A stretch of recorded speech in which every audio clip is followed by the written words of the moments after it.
हरे कृष्णा। राधे राधे। नमस्कार प्रिय भक्तजनों, आप सभी को देवठनी एकादशी की हार्दिक शुभकामनाएं, बधाइयाँ। आज की इस वीडियो में मैं लेकर आई हूँ देवठनी एकादशी की व्रत कथा और देव जगाने की विधि लेकर आई हूँ। मैं आपको देवठनी एकादशी की व्रत कथा बताऊँगी। उसी के साथ ही पहले आप सभी से निवेदन है कि आपने अभी तक मेरे चैनल को सब्सक्राइब नहीं किया तो प्लीज़ सब्सक्राइब कर लीजिएगा, बेल आइकन को हिट कर दीजिएगा ताकि मेरे द्वारा वीडियोज के नोटिफिकेशन आपको तुरंत प्राप्त हो सके। आइए देखते हैं देवठनी एकादशी की व्रत कथा। देव जगाने की विधि। देवठनी एकादशी का कार्तिक मास के शुक्ल पक्ष की एकादशी को कहा जाता है। इस दिन भगवान श्री हरि विष्णु को 4 महीनों की योग निद्रा में लीन रहते हैं, पुनः जागृत होते हैं, पुनः उठते हैं, इसलिए इसे हरि प्रबोधनी एकादशी भी कहते हैं। इस दिन भगवान श्री हरि विष्णु की पूजा करनी बहुत ही शुभ मानी जाती है। तुलसी की माला दीप जलाना, तुलसी के साथ दीप लगाकर परिक्रमा करना बहुत ही महत्व विधान बताया गया है। इस दिन भगवान श्री हरि विष्णु और माँ लक्ष्मी की पूजा करने से घर में सुख समृद्धि आती है।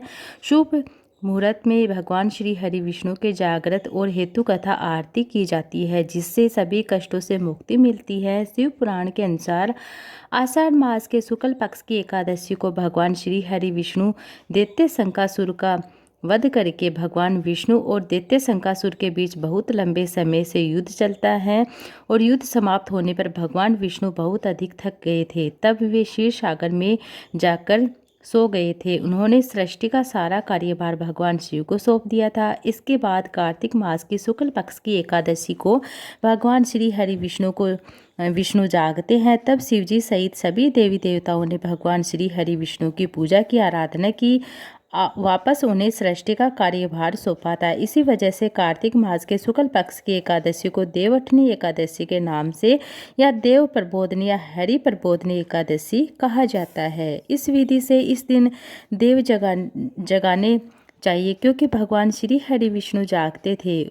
उन्हें जगाने के लिए हम इस दिन देव जगाते हैं। तो देव उठनी एकादशी के दिन सूर्योदय से पहले उठकर स्नान आदि से नित्य होकर पूजा स्थल की अच्छे से साफ सफाई करनी चाहिए। द्वारों पर बांदरवाल बांधनी चाहिए। घर के आंगन में भगवान विष्णु के पद चिन्ह बनाकर उनको ढककर रखना चाहिए। इसके बाद एक चौकी पर लाल या पीला कपड़ा बिछाकर भगवान श्री हरि विष्णु की मूर्ति या चित्र को भी आपके पास जो भी मूर्ति है वही स्थापित करें। तुलसी पीपल में आज के दिन आप जल चढ़ाए, पूजा करें, वहाँ पर दीप लगाए। फिर भगवान श्री हरि विष्णु का ध्यान करते हुए ओम नमो भगवते वासुदेवाय नमः मंत्र का जाप करते हुए व्रत का संकल्प ले। फिर शंख, घंटा या घड़ियाल को जो भी आपके पास है बजाकर मंत्र बोलते हुए भगवान श्री हरि विष्णु को जगाए। शुद्ध जल और पंचामृत से भगवान विष्णु को अभिषेक कराएं। पूजा में श्री हरि को गन्ना, सिंगाड़ा, फल, ऋतुफल जो भी हैं आप अपनी श्रद्धा के अनुसार अर्पित करें। जो आप अर्पित करेंगे, साथ ही जनेऊ और नए वस्त्र भी आप चढ़ाइए। देवताओं के निमित्त 11 दीप जलाए, वंदना की जाती है। सब परिवार भगवान विष्णु उनके पद चिन्हों की पूजा अर्चना करे। जो सवेरे बनाए थे उन पद चिन्हों की पूजा अर्चना शाम को भी की जाती है। बहुत लोग इस समय तुलसी जी का पूजन करते हैं। भगवान श्री हरि विष्णु के शालिग्राम सबरों का विवाह पूजन करते हैं, अब भी शाम के समय किया जाता है। जब आप भगवान श्री हरि विष्णु के पद चिन्हों की पूजा अर्चना करेंगे, उसी के बाद उनका विवाह किया जाता है। देवों को जगाने के लिए घंटी, शंख, ध्वनि इस्तेमाल करें, जयकारा लगाए। अब अंत में देव उठनी एकादशी व्रत कथा सुने। भगवान को गन्ना, सिंगाड़ा, पीले वस्त्र, पीली मिठाई अर्पित करें। भगवान को पीली मिठाई अर्पित करें, पीले पुष्प अर्पित करें। अब आप मिठाई अर्पित करें तो उनके बाद घी का एक दीप लगाए। जो भी आप भगवान को श्री हरि विष्णु नारायण को मिठाई जो भी भोग अर्पित करें उस पर तुलसी दल अवश्य चढ़ाए। आप विष्णु पुराण का पाठ करें या सुने और गन्ने यानी एकादशी व्रत की कथा सुने। अब आपको देवठनी एकादशी व्रत के कुछ नियम भी मैं बताने जा रही हूँ। नियमों का आप जरूर से पालन करें, आपको व्रत का ज़्यादा पुण्य फल प्राप्त होगा। देवठनी एकादशी पर बहुत से नियम का पालन किया जाता है। इस दिन केवल निर्जला या जलीय पदार्थों पर ही उपवास रखना चाहिए, यह ज़्यादा शुभ माना जाता है। अगर व्रत रखने वाला रोगी है तो वृद्ध, बालक है या व्यस्त व्यक्ति हैं या है तो फलाहार कर सकता है। इस दिन चावल नमक का सेवन नहीं करे, परहेज रखे।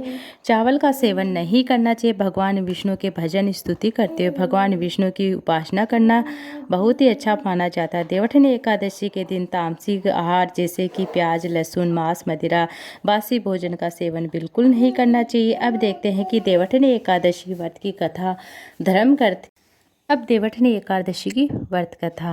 धर्मराज युधिष्ठिर भगवान श्री कृष्ण से कहने लगते, हे भगवान, मैंने कार्तिक कृष्ण पक्ष की एकादशी रमा एकादशी का सविस्तार पूर्वक वर्णन सुना है। अब आप कृपया करके मुझे कार्तिक माह के शुक्ल पक्ष की एकादशी के विषय में बताइए।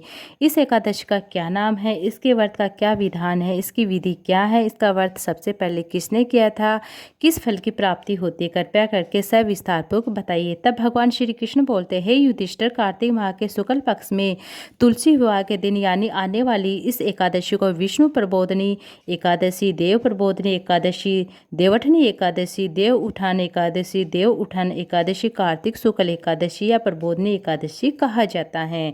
यह बड़े बड़े पापों का नाश करने वाली इसका महात्म्य मैं तुमसे कहता हूँ, ध्यान से सुनो।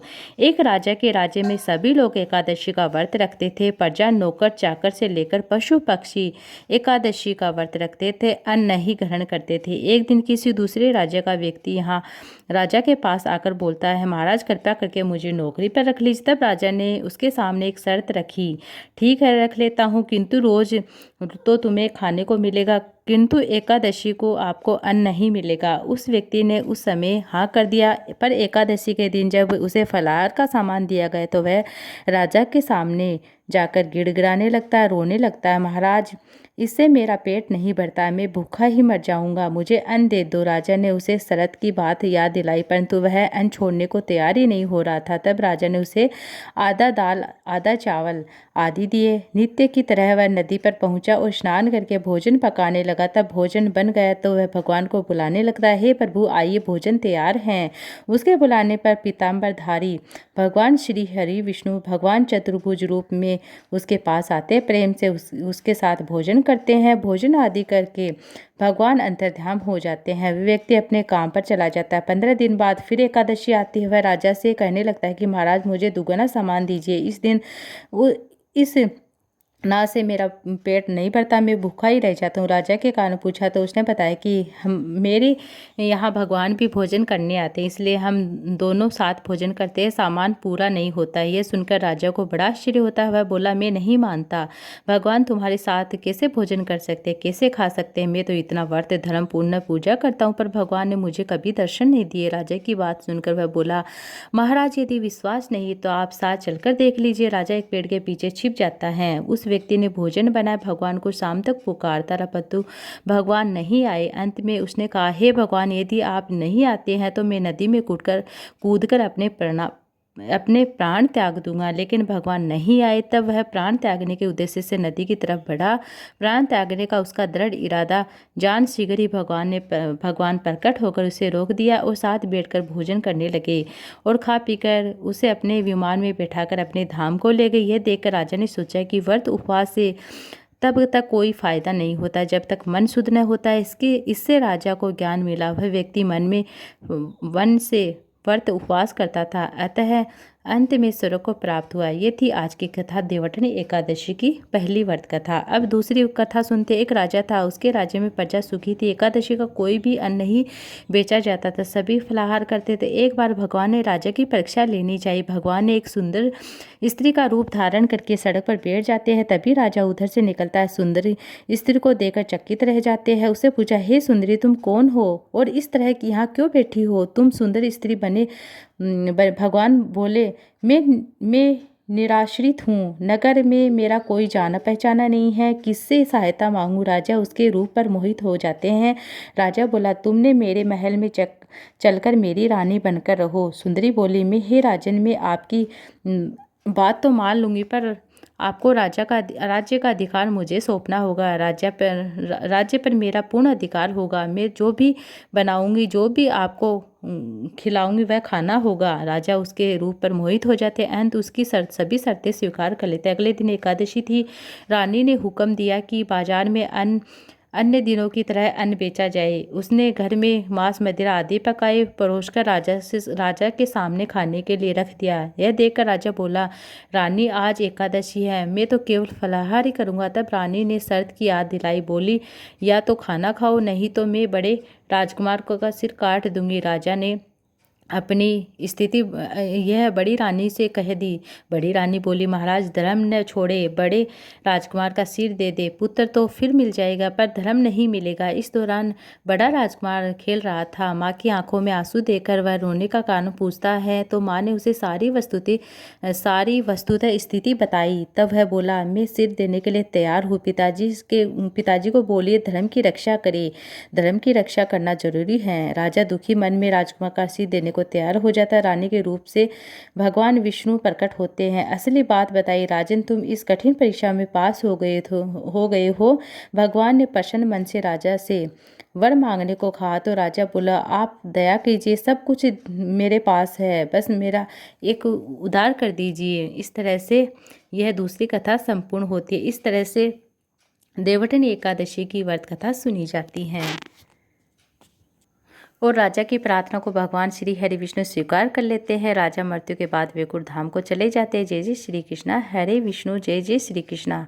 यह वीडियो अच्छा लगे तो वीडियो को लाइक ज़्यादा से ज़्यादा शेयर कीजिएगा। चैनल को सब्सक्राइब नहीं किया तो सब्सक्राइब कर लीजिएगा। हमारे हिंदू धर्म, संस्कृति, तीज त्योहार, व्रत, रीति रिवाज और उपवास परम पूज्य पंडित प्रदीप मिश्रा जी के द्वारा बताए गए उपाय भी बताए जाते हैं, उन्हें भी आप जरूर से देखिएगा।